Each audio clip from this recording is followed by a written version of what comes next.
c'est le troisième exercice où on doit trouver toutes les puissances présentes dans le circuit ainsi que le sens de circulation. D'accord? Et après, c'est toujours la même chose. L'objectif consiste à. L'objectif est de maîtriser la formule puissance complexe. Voilà. Parce qu'on aura besoin de ça partout, surtout lorsqu'on analyse un réseau triphasé, que ce soit équilibré ou non équilibré. Et aussi, lorsqu'on on fait une analyse en composants symétriques, il faut concevoir les compensateurs de puissance réactive, les compensateurs de tout genre. C'est pour ça on doit maîtriser la manipulation de la puissance complexe. Après ça, on va aborder la notion de puissance maximale en courant alternatif pour clôturer les puissances, le chapitre des puissances. Bon, là, on a un circuit. C'est en fait ça, c'est un quadripôle. Ici à là, c'est comme un transistor en fait. D'accord? On verra ça le moment venu, lorsqu'on verra l'analyse des transistors de tout genre. Pour l'instant, on a déjà vu ça une fois en courant continu. Ça c'est un transistor, un quadripôle, 4 pôles. C'est juste un rappel, d'accord? Le courant, et ça c'est la tension. Voilà, ça c'est un quadripôle. Une entrée, deux sorties. 1, 2, ici. Voilà. Et ça, on peut considérer ça comme un circuit externe qu'on raccorde au transistor. Ça ressemble. D'accord? Ça ressemble. J'ai bien dit ça ressemble. Bon, maintenant, oublions le transistor et le quadripôle. On voit ça comme un circuit à analyser. Voilà, c'est tout.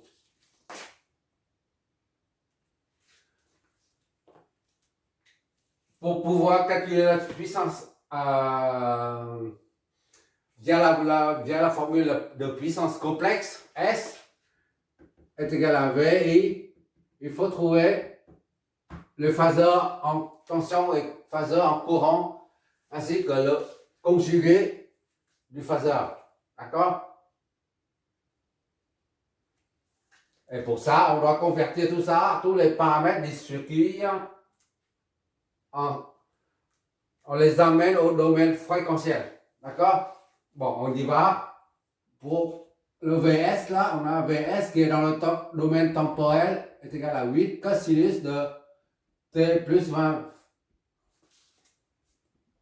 Donc, en domaine fréquentiel, ça donne 8 et 20 degrés. Voilà. Premier paramètre.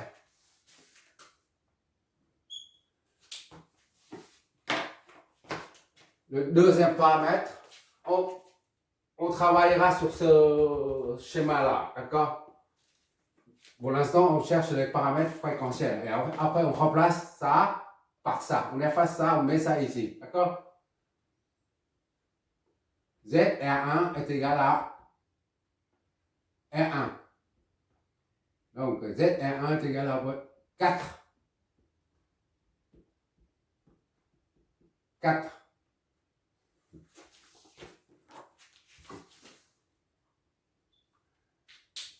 Z R2 est égal à, le même raisonnement conduit à 10.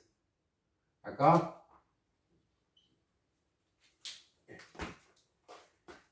Ça, ZL est égal à J oméga L. J oméga c'est 1 radian par seconde. D'accord? Fois 1 fois L. L c'est 5. 5G. ZL est égal à 5G. D'accord? Ou encore 5,90 degrés. Voilà. Et ZC, moins G sur oméga C, moins 1 sur oméga C fois G, soit moins 1 sur oméga c'est 1, fois C, c'est 0,2 farad. G, ça donne ZC, et donc est égal à 1, c'est 0,2, c'est 5, je crois. Calcul de tête, c'est pas faire. 5, ok. Moins 5G ou 5 moins 90 degrés. Voilà. Je m'éloigne. Maintenant, on efface toutes ces valeurs-là et remplace par le valeur en fréquentiel. R1, c'est ZR1, c'est 4. C'est 4. D'accord? ZR2, ZR2, c'est 10. Ok? ZL, c'est 5G. 5G. Voilà. ZC, c'est moins 5G.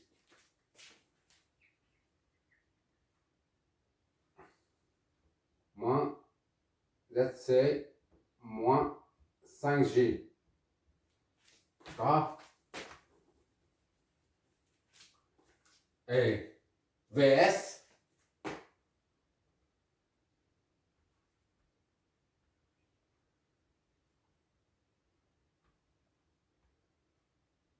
VST, un domaine fréquentiel, ça donne VS, c'est VS.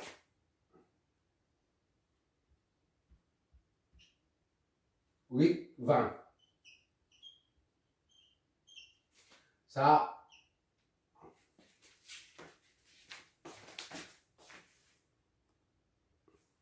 on numérote les nœuds.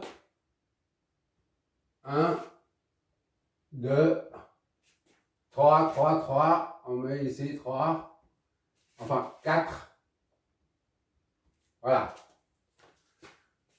Ça, c'est V. La tension dépendante ici, là, de 0, là.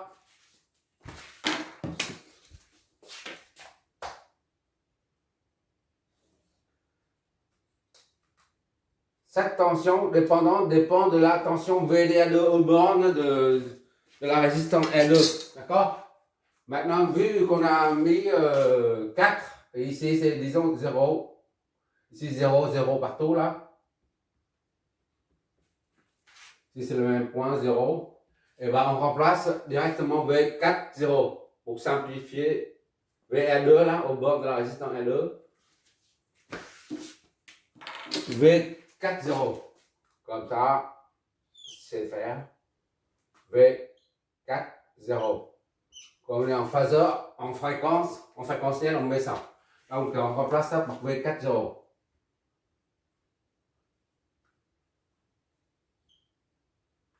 4, 0, 40. Voilà.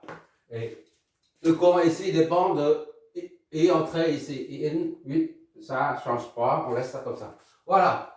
C'est terminé. Maintenant, il faut flécher le courant, les tensions. Ça, c'est V10, c'est une source de tension.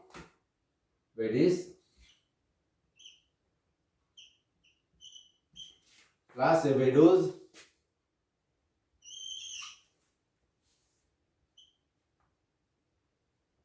V12.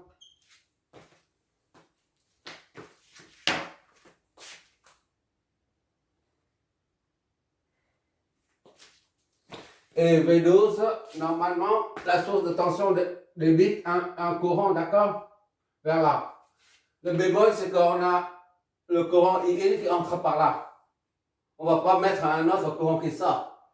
C'est incohérent, d'accord? C'est pas grave. C'est IN qui entre ici, d'accord? Ça, c'est V20. Ça, c'est V01, V40.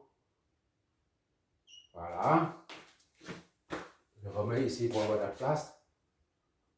Ici, et donc V20. La flèche d'une source de tension s'oriente toujours, la pointe de la flèche s'oriente toujours vers le pôle plus, d'accord? Quel que soit le courant. Le courant peut sortir de la source ou entrer dans la source, peu importe, mais la flèche de tension, elle, reste pointée vers le pôle positif. Voilà, IN est là. Je répète ça, IN. Puisque la source de courant descend comme ça là, le courant 8 IN ne peut pas passer par là. Parce que ça, c'est la masse, le point le plus bas déjà. Il ne circule pas pour remonter. Si on dit que 8 IN vient ici, ça signifie que ce courant va monter. Or, ça, c'est la masse. D'accord? Il va par là. Ici, donc, ça monte. I1, I2. Ça monte ici, là, I1. Et là, c'est I2. De toute façon, ce n'est qu'une supposition, d'accord? On peut supposer dans n'importe quel sens. Ce n'est qu'une supposition, d'accord? Bon, c'est fini. Il reste V03, V43 et V0. Ça, c'est V03.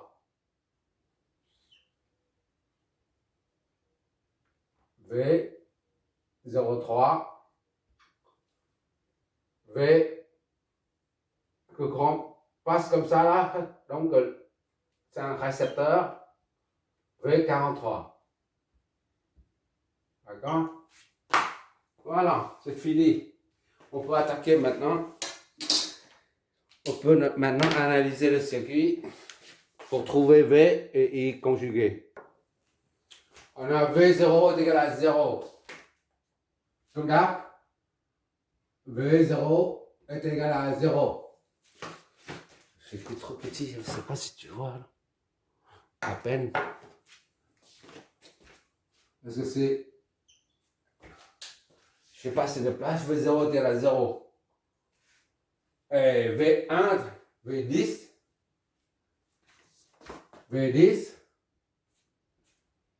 est égal à V1 moins V0. D'accord? V10 là est égal à VS. D'accord? Donc V1 moins 0 est égal à VS. V1 est égal à VS, soit V1 est égal à 8 et 20 degrés. Voilà.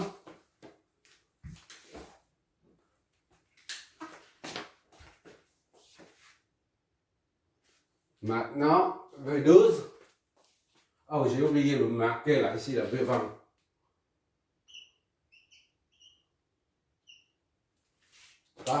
La tension ici, c'est la même que là. Ça, c'est... Donc, ici, c'est 0,4. Ah, V0,4 ici aussi. 0,4. 4. D'accord? Mais V40, c'est pour faire référence à ça. Tandis que ça, c'est un récepteur. Il faut mettre la flèche dans l'autre sens. C'est V04, c'est pas 40. D'accord? Ou moins 40. On a V1 maintenant. V12. V12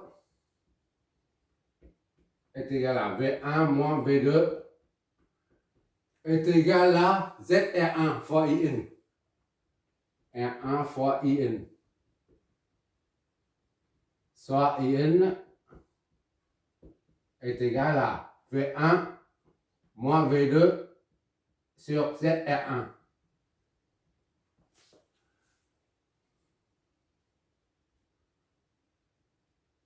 V2 est inconnu. D'accord?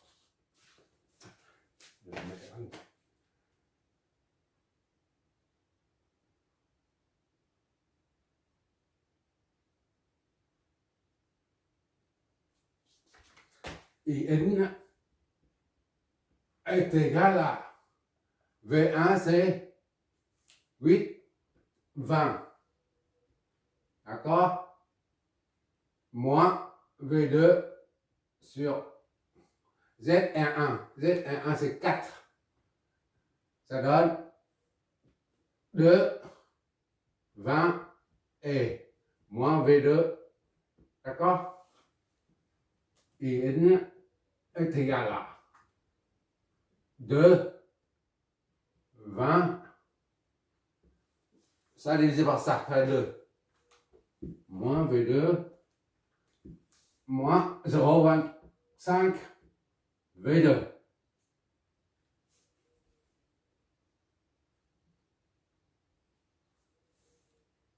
V2, d'accord?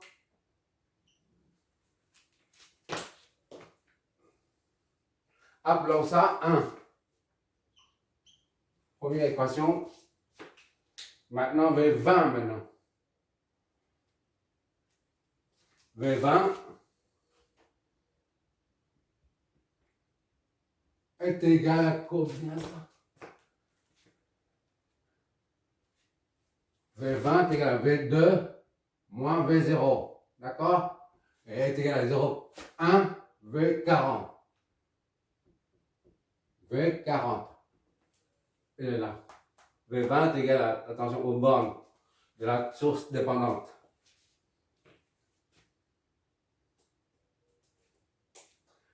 On peut décomposer ça comme 0,1 fois V4 moins V0. D'accord? Donc V2 moins V0, c'est 0. D'accord? Est égal à 0 V4 fois moins 0. D'accord? V2 est égal à 0,1 V4.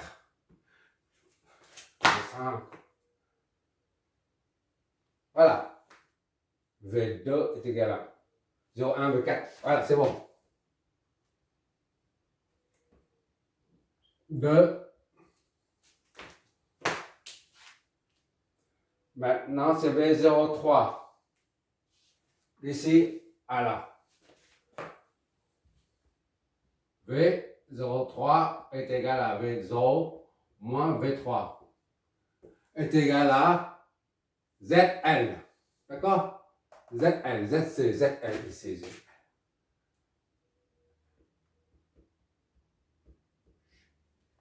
Voilà. 5G. Voilà. ZL 5G. V03 de là, ZL fois I1. I1. Donc, I1 est égal à V0 moins V3 sur ZL. Est égal à 0 moins V3. V3, c'est inconnu. Sur ZL, 5G. Soit I1 est égal à moins. On peut multiplier par J en bas, ça fait J au carré, ça fait moins 1. D'accord? Moins et moins, ça fait plus.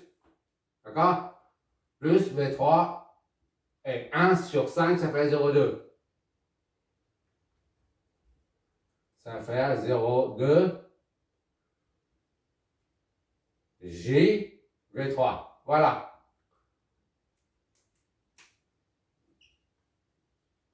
3. Faites pas de bêtises. Ok. Maintenant, ça c'est fini, ça c'est fini. Il reste ça et ça. V04 est égal à la tension aux bornes de la résistance est égale à ZR2 fois I2. V04 est égal à V0 moins V4. D'accord? 0,4. ZR2 I2. ZR2 fois I2. Donc I2 est égal, je ne sais pas si tu vois, V0 moins V4 sur ZR2. D'accord? Est égal à 0 moins V4. V4 c'est inconnu jusqu'à présent.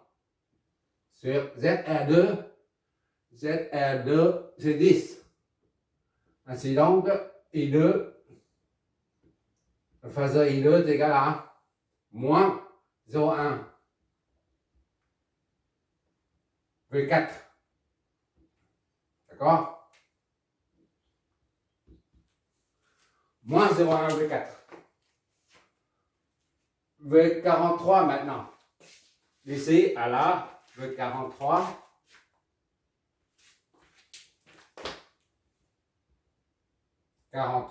Est égal à. Je ne sais pas si tu vois, j'écris tellement petit là. Attends. Avec tes deux doigts, tu zoomes un peu pour voir, d'accord? Je sais que tu regardes ça avec le mobile, le téléphone. Ah, je suis désolé. Pas assez de place. V43 est égal à V4 moins V3. 43 là, c'est ZC fois I2. C fois I2. Donc I2 est égal à V4 moins V3 sur ZC. Est égal à V4 c'est inconnu, V3 c'est inconnu. Donc c'est V4 moins V3 sur ZC. C'est moins 5G. 5G, tu multiplies par G pour faire disparaître le J au dénominateur. Ça donne J et J, ça fait J carré. J carré c'est moins 1. Moins moins ça fait plus. D'accord? C'est 1 sur 5. Et ça, tu multiplies par J fois V4 moins V3. D'accord? Finalement, I2 est égal donc à combien ça? 0,2. C'est bon. 0,2. Oula! Ah, quelle misère! 0,2 J V4. D'accord? Moins 0,2 J V3. Ça, c'est la cinquième équation. Aïe! Ah, quelle misère! Bon, tous les courants sont là. Maintenant, on applique la loi d'Ohm, puisque c'est la méthode nodale. Là. La loi des nœuds. I1 et I2 sortent de là. C'est-à-dire 8 I1 est égal à I1 plus I2. D'accord?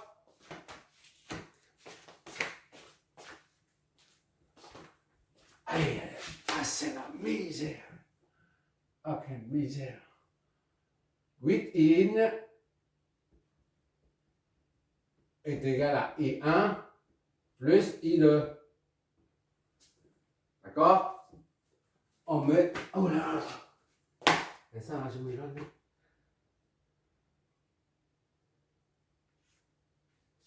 Oh, I1 plus I2 est égal à 8 I1. c'est plus logique. I1 plus I2 est égal à 8 I1. Voilà, on va dans ce sens-là. I1 plus I2, ok. I1 c'est où? I1 c'est là. 0,2 JV3. 0,2 JV3. I1 plus I2. Moins 0,1 V4. V4. I2 moins 0,1 V4. Ok? C'est là 8 in. 8 in. Et in c'est connu ou pas? C'est inconnu. Oh là là, je suis par terre.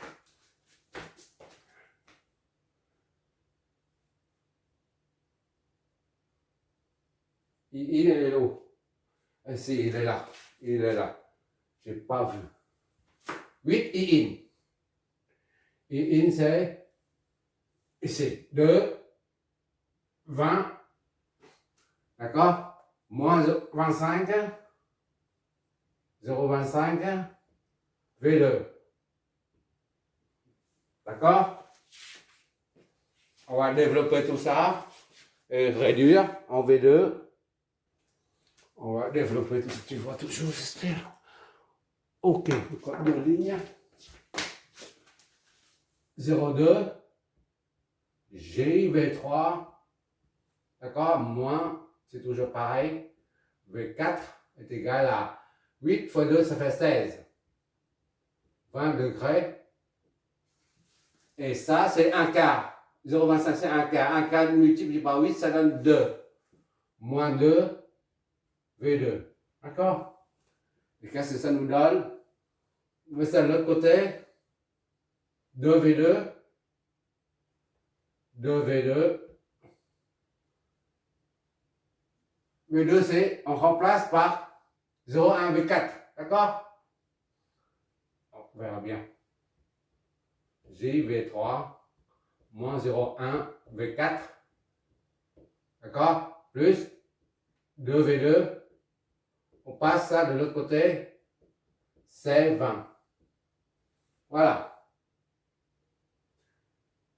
V2, c'est 0,1 V4.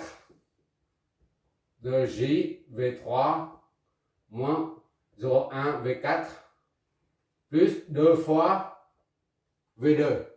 V2, c'est 0,1 V4. V4, d'accord? Ça, c'est ça. Est égal à 16. Je ne sais pas si tu vois toujours, là. Mon pauvre. Qu'est-ce que ça nous donne? Je suis désolé. 0,2J.